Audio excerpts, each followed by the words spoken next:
नमस्कार बच्चों। पिछली वीडियो में हमने 8वीं कक्षा की हिंदी भाषा की पाठ्य पुस्तक अभ्यास सागर के पाठ 2 असल धन के कुछ प्रश्न किए थे, जो प्रश्न तत्सम और तद्भव से संबंधित थे। आज हम उसी पाठ के आगे के प्रश्न करेंगे और ये प्रश्न विराम चिन्ह से संबंधित है। तो आइए बच्चों शुरू करते हैं। हमारा प्रश्न है, नीचे स्तंभ क में विराम चिन्ह दिए गए हैं और स्तंभ ख में उनके नाम दिए गए हैं। ये स्तंभ क है, इसमें विराम चिन्ह दिए गए हैं, और ये स्तंभ ख है, इसमें उनके नाम दिए गए हैं। तो हमें विराम चिन्हों को उनके नाम से मिलाना है। इन चिन्हों को उनके नाम से हमें मिलाना है। तो हम जब किसी से बातचीत करते हैं तो हम कहीं पर हमारी एक ही समान नहीं रहती, हमारी बोलने की जो गति है वह एक समान नहीं रहती। कहीं पर हम थोड़ा ऊंचा बोलते हैं और कहीं पर जरूरत के हिसाब से हम थोड़ा कम बोलते हैं, कम ऊंचा बोलते हैं। कहीं पर हमारा जो अंदाज है वो प्रश्न पूछने का होता है और कहीं पर हम आश्चर्य व्यक्त करते हैं। ठीक है। और मौखिक भाषा में विराम, अंदाज और उतार चढ़ाव भाषा के अर्थ और मुख्य भाव को ही बदलकर रख देते हैं, जो हम मौखिक भाषा का प्रयोग करते हैं। और लिखित भाषा में इनकी पूर्ति कुछ चिन्हों द्वारा की जाती है। इन चिन्हों को हम क्या कहते हैं? विराम चिन्ह कहते हैं। ठीक है। और साधारण शब्दों में कह सकते हैं कि भाषा के प्रवाह में रुकने की प्रक्रिया को व्यक्त करने के लिए कुछ संकेत चिन्ह निश्चित किए गए हैं, जिन्हें विराम चिन्ह कहते हैं। और विराम चिन्हों के प्रयोग से ही हम भाषा को स्पष्ट शब्दों में समझ सकते हैं कि इस वाक्य में क्या कहा गया है या क्या कहा जा रहा है। ठीक है। तो हमारा जो पहला चिन्ह है, यह चिन्ह हमारा है निर्देशक चिन्ह। ठीक है। किसी को निर्देश देने के लिए निर्देशक चिन्ह का जो प्रयोग है, आगे आने वाले विवरण को संकेतिक करने के लिए, संकेत देने के लिए किया जाता है। जैसे हम लिख देते हैं कि सर्वनाम के 4 भेद हैं के बाद हम ऐसे लाइन पा देते हैं, ऐसे है के बाद, तो इसका मतलब कि आगे हम उसके भेदों के बारे में बता रहे हैं। ठीक है।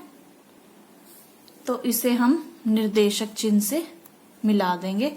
तो यहाँ पर आप अपनी पुस्तक में रेखा खींचकर मिलान कर लीजिएगा। हमने यहाँ पे नंबर डाला हुआ है, ये पहला नंबर है, तो हम जो इसका नाम है उसके आगे भी 1 नंबर डाल देंगे। ठीक है। यानी कि इसे हम इससे मिलान करेंगे। ठीक है। अगला चिन्ह है हमारा, इस चिन्ह कोमा, वैसे इसे कोमा कहते हैं और हिंदी भाषा में इसे क्या कहा जाता है? अल्प विराम। क्या कहा जाता है? अल्प विराम। ठीक है। जहां पर हमें थोड़ा सा रुकना होता है, तो इसे हम यहां इस लिख देंगे। पूर्ण विराम का प्रयोग तो हम वाक्य के अंत में करते हैं, लेकिन जो अल्प विराम है यानी इसका प्रयोग हम वाक्य के बीच में करते हैं। ठीक है। जैसे अब मान लीजिए कई लड़कों के हमने नाम लिखे हैं, राम, श्याम, मोहन, गोपाल, खेल रहे हैं, तो हम राम, श्याम, मोहन, गोपाल, इनके बीच में कोमा लगा देंगे। राम कोमा श्याम, फिर उसके बाद भी यही चिन्ह अल्प विराम, यानी कि उसके बाद मोहन और गोपाल खेल रहे हैं। ठीक है। और लास्ट में अंत में, वाक्य के अंत में हम पूर्ण विराम लगा देंगे। ठीक है। अगला है हमारा चिन्ह, ये ऐसे कोमे शुरू फिर बंद, तो इसे हम कहते हैं उद्धरण चिन्ह। तो यहाँ पर 2 कोमे दिए गए हैं ऐसे में, तो ये दोहरा उद्धरण चिन्ह कहलाएगा। ठीक है। दोहरा उद्धरण चिन्ह। इस चिन्ह का प्रयोग हम कब करते हैं? जब किसी व्यक्ति के कथन को, किसी व्यक्ति ने कोई बात कही है, उसे हमें मूल रूप से बताने के लिए, उद्धृत करने के लिए। ठीक है। जैसे तिलक ने कहा, कोमा, फिर ये दोहरा उद्धरण कोमा शुरू, स्वतंत्रता हमारा जन्म सिद्ध अधिकार है। उसके बाद पूर्ण विराम, फिर ये दोहरा उद्धरण चिन्ह बंद। ठीक है, मैं आपको यहां पर बता देती हूं। जैसे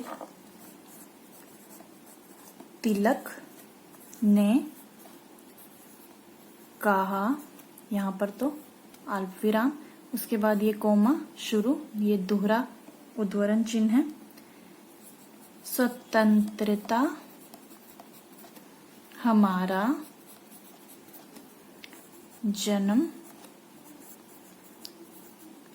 सिद्ध अधिकार है। यहाँ पर हमारा वाक्य जो है पूर्ण होता है, तो यहाँ पर पूर्ण विराम और उसके बाद ये दोहरा उद्धरण चिन्ह लगा देंगे, यानी इसे बंद कर देंगे। ठीक है, तो इस चिन्ह का प्रयोग जो है इस तरह से किसी के कथन को दर्शाने के लिए किया जाता है। अगला चिन्ह है हमारा प्रश्न सूचक चिन्ह।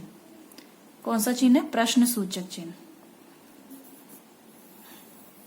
ठीक है, प्रश्न सूचक चिन्ह। जैसे किसी से हम कोई प्रश्न करते हैं कि आप कहाँ रहते हो, उसके बाद हम इस चिन्ह का प्रयोग करते हैं। ठीक है, अगला है पूर्ण विराम। किसी भी वाक्य के अंत में हम पूर्ण विराम का प्रयोग करते हैं। कोई भी वाक्य जब हमारा पूर्ण हो जाता है तो हम इस चिन्ह का प्रयोग करते हैं। ये है एकल उद्धरण चिन्ह, ये जो था दोहरा उद्धरण चिन्ह, और ये है एकल उद्धरण चिन्ह। ठीक है, इससे मिलान कर देंगे। अगला है हमारा अर्ध विराम। ठीक है, क्या है ये? अर्ध विराम चिन्ह, इससे मिलान कर देंगे। ये है हमारा योजक चिन्ह, योजक चिन्ह। ठीक है, ये रहा योजक चिन्ह। योजक चिन्ह जो है वो दो अलग अलग उनको जोड़ता है, सत्ताओं को जोड़ता है। जैसे हानि लाभ, हानि और लाभ के बीच में इस चिन्ह का प्रयोग किया जाता है। माता पिता, ठीक है, और सुख दुख, राज मुकुट। ठीक है, इस तरह से इस चिन्ह का प्रयोग किया जाता है। अगला है विस्मयादि बोधक चिन्ह, आश्चर्य व्यक्त करने के लिए। ठीक है, आश्चर्य व्यक्त करने के लिए इस चिन्ह का, या किसी को संबोधन करने के लिए इस चिन्ह का प्रयोग किया जाता है। तो आगे बढ़ते हैं अगले प्रश्न की ओर। तो आप इनका सही नाम से मिलान कर लीजिएगा। हमारा अगला प्रश्न है, नीचे दिए गए वाक्यों में प्रयुक्त विराम चिन्हों को पहचानिए और उनके नाम लिखिए। ठीक है, ये वाक्य दिए गए हैं, यहाँ पे हमें विराम चिन्ह बताना है कि कौन सा है और उनके फिर नाम। पहला वाक्य देखिए, हमने जीवन में कई पड़ोस बदले हैं। इसमें ये वाला विराम चिन्ह दिया गया है वाक्य के खत्म होने पर अंत में ये चिन्ह, तो इसे हम क्या कहते हैं? पूर्ण विराम। ठीक है, इस तरह से यहाँ पर उनके नाम लिखते जाएंगे हम और यहाँ पे चिन्ह लगाते जाएंगे कौन सा चिन्ह है। हमें पता है कि, अगला वाक्य है ये, हमें पता है कि केवल टीवी नई पीढ़ी के लिए कितना नुकसानदेह है।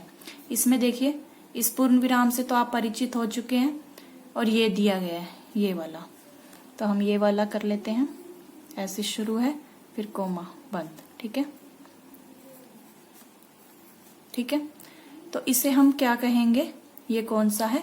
एकल उद्धरण चिन्ह, एकल उद्धरण चिन्ह, ये नाम दे दिया गया इसका। ठीक है, अगला वाक्य, हम एक ही सवाल दागते, आज भाभी जी का क्या हाल है। इसमें देखिए, ये चिन्ह भी दिया गया है, ये चिन्ह भी दिया गया है और ये भी दिया गया है, तो हम एक एक करके देख लेते हैं। ये तो है हमारा अल्प विराम, अल्प विराम। ये वाले जो शुरू हैं ऐसे और बंद, ये कौन से हैं? दोहरा उद्धरण चिन्ह, दोहरा उद्धरण चिन्ह। और ये है हमारा प्रश्न सूचक चिन्ह, प्रश्न सूचक। ठीक है, अगला वाक्य देखते हैं। ये देखिए दोहरा उद्धरण चिन्ह शुरू है, आंटी आंटी, और यहां पर ये देखिए कौन सा चिन्ह दिया गया है? विस्मय, विस्मय बोधक, ऐसे डंडा पाके उसके नीचे बिंदी, ये कौन सा है? विस्मयादि बोधक।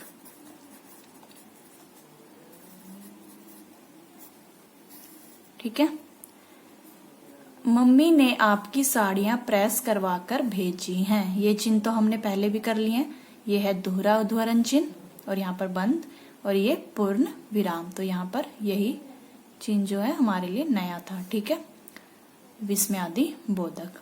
अगला देखते हैं, पंडित जी यानी जवाहरलाल नेहरू भारत के प्रथम प्रधानमंत्री थे, तो यहाँ पर भी पूर्ण विराम, यही चिन्ह दिया गया। ठीक है, आगे बढ़ते हैं अगले प्रश्न की ओर। अगला प्रश्न है, नीचे लिखे वाक्यों में उचित विराम चिन्ह लगाइए। यहाँ पर वाक्य दिए गए हैं, हमें इन वाक्यों में विराम चिन्ह लगाना है। पहला वाक्य देखते हैं, हमारे पड़ोसी बहुत अच्छे हैं। यह बिल्कुल ही साधारण वाक्य है, सरल वाक्य है। ठीक है, तो ये वाक्य यहाँ पर खत्म है, तो यहाँ पर हम पूर्ण विराम लगा देंगे। ठीक है, मैं चिल्लाया, यह कूड़ा किसने फेंका है। अब देखिए बोलते टाइम देखिए, इसका उच्चारण करते टाइम देखिए, मैं चिल्लाया, यहाँ पर हमें रुकना पड़ा, यानी पहले हम यहाँ पर थोड़ा सा अल्प विराम लगाएंगे, अल्प विराम, उसके बाद दोहरा उद्धरण चिन्ह शुरू, क्योंकि ये कथन है उसका। यह कूड़ा किसने फेंका है, एक तरह से ये प्रश्न भी है कि किसने फेंका है, तो प्रश्न सूचक चिन्ह, और उसके बाद ये दोहरा उद्धरण चिन्ह बंद। ठीक है, अगला प्रश्न है, अगला वाक्य है, आज मैंने प्रेमचंद की बड़े भाई साहब कहानी पढ़ी। तो इस वाक्य में आज मैंने प्रेमचंद की बड़े भाई साहब कहानी पढ़ी, तो जैसे इनकी ये कहानी का नाम दिया गया बड़े भाई साहब, तो इसे हम इस तरह से लिख देंगे, इस चिन्ह का प्रयोग करेंगे। ठीक है, बच्चों, और यहाँ पर पढ़ी के बाद पूर्ण विराम आएगा। ठीक है, अगला देखते हैं वाक्य, बच्चों क्या कर रहे हो। बच्चों, यहाँ पे बच्चों को संबोधन किया गया है, तो यहाँ पर विस्मयादि बोधक चिन्ह आएगा। क्या कर रहे हो, यहाँ पर प्रश्न पूछा गया है कि क्या कर रहे हो आप, तो प्रश्न सूचक। कचरा इधर उधर मत फेंको। ठीक है, कचरा इधर उधर के बीच में ये योजक चिन्ह आ जाएगा। मत फेंको, फेंको के बाद पूर्ण विराम। अरे बाप रे, यहाँ पर आश्चर्य व्यक्त किया गया, आश्चर्य का भाव, तो विस्मयादि बोधक। अरे बाप रे, इतना बड़ा हाथी, यहाँ पर भी आश्चर्य व्यक्त किया गया है। अरे बाप रे, इतना बड़ा हाथी। तो ये थे हमारे विराम चिन्ह से संबंधित प्रश्न। इसके आगे के प्रश्न हम अगली वीडियो में करेंगे। तब तक के लिए नमस्कार।